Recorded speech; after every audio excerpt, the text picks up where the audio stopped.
ماہ محرم میں اپنے آپ کو قید مت کیجیے گا کہ مجلس میں جاؤں گا تو روؤں گا. نہیں، جب کوئی بات یاد آئے، جب کوئی نوحہ سن رہے ہوں، جب کوئی ذکر آئے، روئیں. خدا مغفرت کرے، میرے چچا، مجھے یاد ہے میں بہت بچپن سے جب بھی ان کو دیکھتا تھا اور جب کبھی صبح ان کے ساتھ ناشتہ کر رہا ہوتا تھا، میں دیکھتا تھا صبح سے وہ گریا شروع کرتے تھے. کھانا کھاتے جاتے تھے اور کہتے تھے کہ علی اکبر. تو ہائے غربت مولا. کیوں؟ کیونکہ اپنے وجود کو قربان کرنے والا انتظار نہیں کرتا کب رونا ہے. یہاں ہر وقت گریا ہے، اور یہ گریا بہت ضروری ہے عزیزان محترم. یہ پاک کرتا ہے. کہ کل مجھے فرصت ملی تو میں آپ کو بتاؤں گا. یہ پاک کرتا ہے. میں آپ کو نہیں کہوں گا، میں خود ایک آدمی خطا کار ہے، گناہ گار ہے، دل سخت ہے. ظاہر ہے دنیا کی چیزوں میں انسان کا دل سخت ہو جاتا ہے. کتنا سخت ہے ایک آدمی کے لیے آنسو بہانا. آسان نہیں ہے، میں آپ کو بتا رہا ہوں. یہ اگر آپ سائنس کے طور پر بھی اس کو ریسرچ کریں نا، کہ آنسو نکلنا آسان نہیں ہوتے. آنسو نہیں نکلتے، اور خاص طور پہ دل سخت ہو جائے. لیکن کتنا کمال ہے کہ ہم کچھ بھی نہیں کرتے، صرف آتے ہیں یہاں، اور یہاں صرف ہم نام سنتے ہیں امام حسین کا. خود بخود وجود تلاطم شروع کرتا ہے، آنسو سجدے کرنا شروع کر دیتے ہیں. یہ وادی کوئی اور وادی ہے امام کی، یہ کہ جہاں پر یہ ہوتا ہے. امام کی ان بہنوں نے بچپن سے مشکلات کو دیکھی. بس میں چند جملے کہوں گا اور آپ سے التماس سے دعا کہ مدینہ میں انہوں نے دیکھا اس جلتے ہوئے دروازے کو، چھوٹی چھوٹی، نہ جانے کس طرح برداشت کیا ہوگا. بابا کے گلے میں رسی ڈلی ہوئی ہے. نہ جانے کتنے دن دیکھتی رہی کہ ماں دیوار کے سہارے چلتی ہے. کیوں؟ نہ جانے ماں کو کیا ہو گیا ہے. ماں بتاتی بھی نہیں ہے. جس نے علی کو نہ بتایا ہو وہ اولاد کو کیا بتائے گی. یہ سختیاں دیکھ رہی ہے. یہ دیکھتے دیکھتے وقت آ گیا اور کوفہ اور ماہ رمضان. ایک بیٹی کہہ رہی ہے بابا آج نہ جائیے، گھر کی مرغابیاں بھی روک رہی ہیں، دروازہ بھی روک رہا ہے، سب روک رہے ہیں. چلے گئے. اور جب ضربت لگ گئی، امام حسن نے اپنے بابا کے سر کو اپنے جو ہے وہ زانوں پہ رکھا.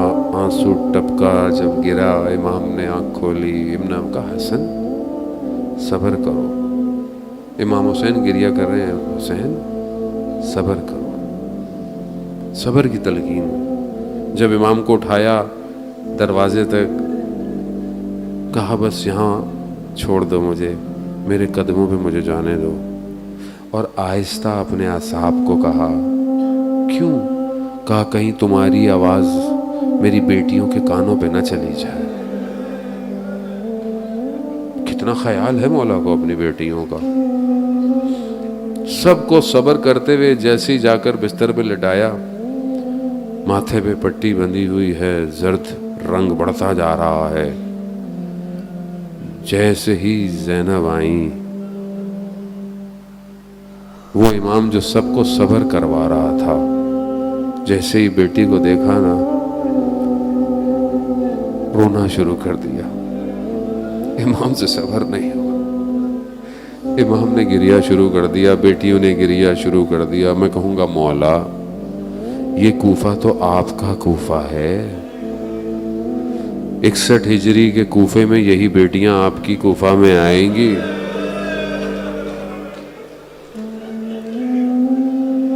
اس وقت کیسے صبر ہوگا مولا.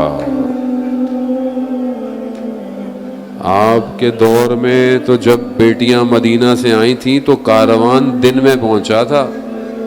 کہتے ہیں کہ امام نے رات کا انتظار کروایا کہ رات کو اہل حرم لے کر آؤ. مولا رات کو کاروان پہنچے گا، یہ دن کا انتظار کریں گے، یہ گلی کوچے کو سجائیں گے. یہ کوفہ آپ کا کوفہ نہیں ہوگا مولا. ہاں عزاداران محترم، امام تھے، امام کو پتا تھا، لیکن محبت تھی.